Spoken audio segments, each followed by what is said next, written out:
But we begin tonight with Alex Rodriguez, who has stormed out of the appeals hearing he demanded, cussing as he did, delayed because he called in sick last week, and now vowing never to return.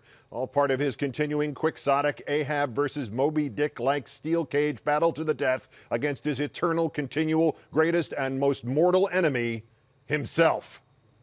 This was Rodriguez arriving at today's suspension appeal hearing in New York. A-L-E-R-O...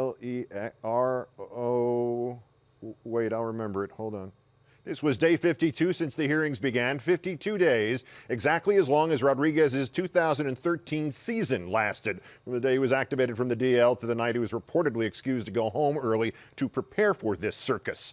A circus which began 52 days ago, complete with protesters who all carried signs which all seemed to have been written by the same hand and included at least 7 separate signs dragging civil rights protests into it, reading, "No justice, no peace."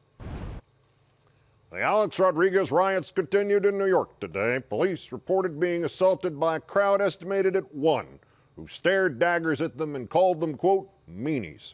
Most horrifyingly of all, a Tibetan monk and baseball rookie card investor appeared in the Plaza of the United Nations and in a horrifying scene set fire to 100 copies of 1994 Upper Deck SP number 15, Alex Rodriguez. Rodriguez's sudden exit at high noon, no less, was precipitated by the arbitrator's ruling that Commissioner Bud Selig was not obligated to testify. Sources telling ESPN's Wallace Matthews that Rodriguez promptly shouted, quote, "This is ridiculous," then pointed at MLB's COO and biogenesis lead investigator Rob Manfred and yelled, quote, "This is effing bull bleep," and then he ran away. This left his attorneys to enter into the record that they believe the appeals hearing is, quote, an unfair process, and to issue a statement they claim is from Alex Rodriguez. As a public service, the vast, generous Olbermann organization will now present the Rodriguez statement about why he booked, with appropriate interruptions to translate it from the original A-Rod speak to what he actually means. I am disgusted with this abusive process designed to ensure that the player fails. I'm getting my ass kicked. I have sat through 10 days of testimony by felons and liars, sitting quietly through every minute, right up until the point I screamed, "This is ridiculous!" Sitting quietly through every minute, trying to respect the league and the process, as exemplified by my swearing like a longshoreman at the chief operating officer of the league. This morning, after Bud Selig refused to come in and testify about his rationale for the unprecedented and totally baseless punishment he hit me with, and when I say totally baseless, I mean other than my confessing to using PEDs in Texas and the fact that I previously said I didn't know Tony Bosch or his clinic, and now I'm saying I do, but they were only consultants. And is it true that you might like a urine sample cup personally autographed by Ryan Braun? The arbitrator, selected by MLB and the Players Association, refused to order Selig to come in and face me. And yes, when I say MLB and the Players Association, I understand that I am throwing my own union under the bus, and now there won't be anybody in baseball who even hopes I might be innocent, nor anybody who even worries very much anymore about due process being served. The absurdity and injustice just became too much. I object, Your Honor. This trial is a travesty. It's a travesty of a mockery of a sham, of a mockery of a travesty, of 2 mockeries of a sham. I move for a mistrial. I walked out and will not participate any further in this farce because I'm getting my ass kicked. And I have another farce to participate in across town. I get to go on local radio and do an interview while sitting on Santy's lap.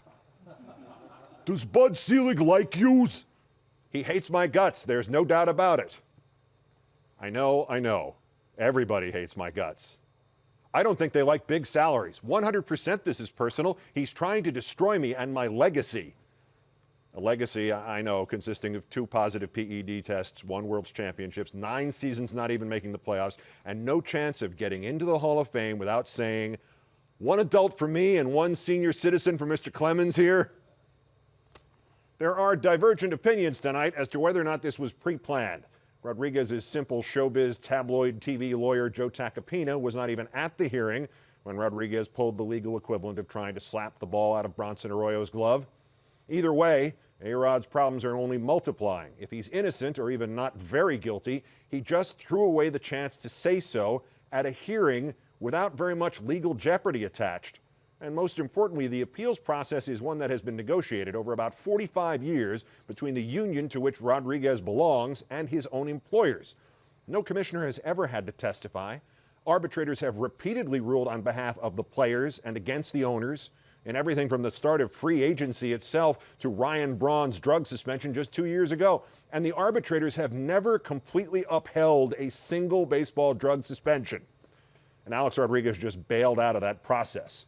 There was almost no chance a federal court was willing to disturb a 45 years appeals system with some kind of restraining order that would put him back on the field. It is now going to look even less favorably on a semi-judicial dine and dash, because Alex Rodriguez leaves the impression that he's trying to game the system, picking one venue of his choice for his appeal, and then when it's evident he's losing there, storming out like the petulant teenager he has now been for a quarter of a century and demanding another new venue of his choice for another appeal. Though a spokesman says Team A-Rod thinks this is going to wind up in federal court, there is no lawsuit yet. There is only this for certain: A-Rod has left the building. Quick, lock the door!